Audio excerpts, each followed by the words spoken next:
नमस्कार मित्रांनो. तर आज आपण बोलणार आहे की तुमचे पैसे तुमच्यासाठी काम कसे करतील.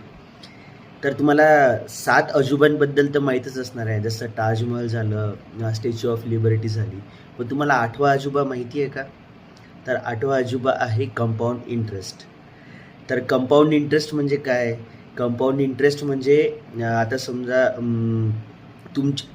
तुम्ही पैसे गुंतवले आणि त्याच्यावर तुम्हाला व्याज भेटलं. तर त्या पुढच्या वेळेस त्या व्याजावर तुम्हाला अजून व्याज भेटेल. तर याला याला आपण म्हणतो कंपाऊंड इंटरेस्ट. आता त्याचे 2 टाईप आहेत इंटरेस्टचे, सिम्पल इंटरेस्ट आणि कंपाऊंड इंटरेस्ट.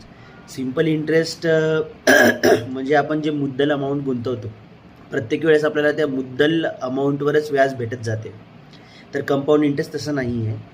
कंपाऊंड इंटरेस्ट म्हणजे तुम्ही जे तुमचे मुद्दल आहे त्याच्यावर जे व्याज तुम्हाला मिळणार आहे, त्या व्याजावर पुन्हा तुम्हाला अजून व्याज मिळतं.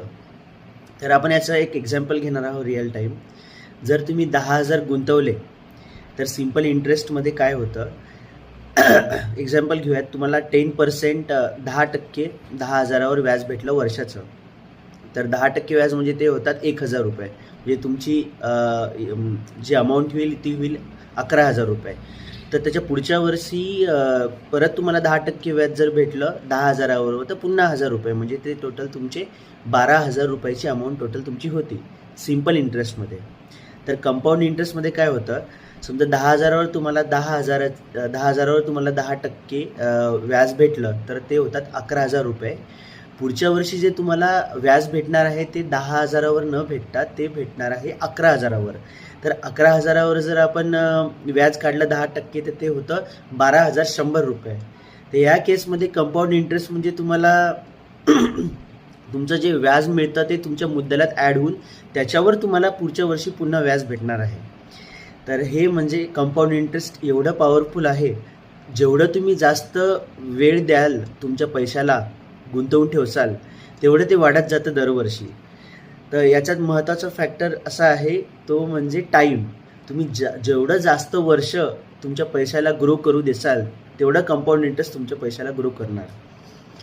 तर हे कंपाऊंड इंटरेस्ट आपल्याला कुठून भेटेल, तर बेसिकली स्टॉक्स आणि म्युच्युअल फंड. तर म्युच्युअल फंडमध्ये तुम्ही पैसे गुंतवू शकता कंपाऊंड इंटरेस्टसाठी. तर काही लोक काय करतात, खूप कमी कालावधीमध्ये म्युच्युअल फंडमधनं पैसे काढून घेतात, 1 वर्ष 2 वर्षातच काढून घेतात. तर तुम्हाला एक सेपरेट फंड असा ठेवायचा आहे की ज्यामध्ये तुम्हाला कंटिन्युअस पैसे टाकत राहायचे, छोटी अमाऊंट का असना, आणि तुम्हाला ते ग्रो करत राहू द्यायचे. तसेच वर्षानुवर्ष कमीत कमी 10 ते 20 वर्ष तुम्हाला ते ठेवायचे. थँक्यू.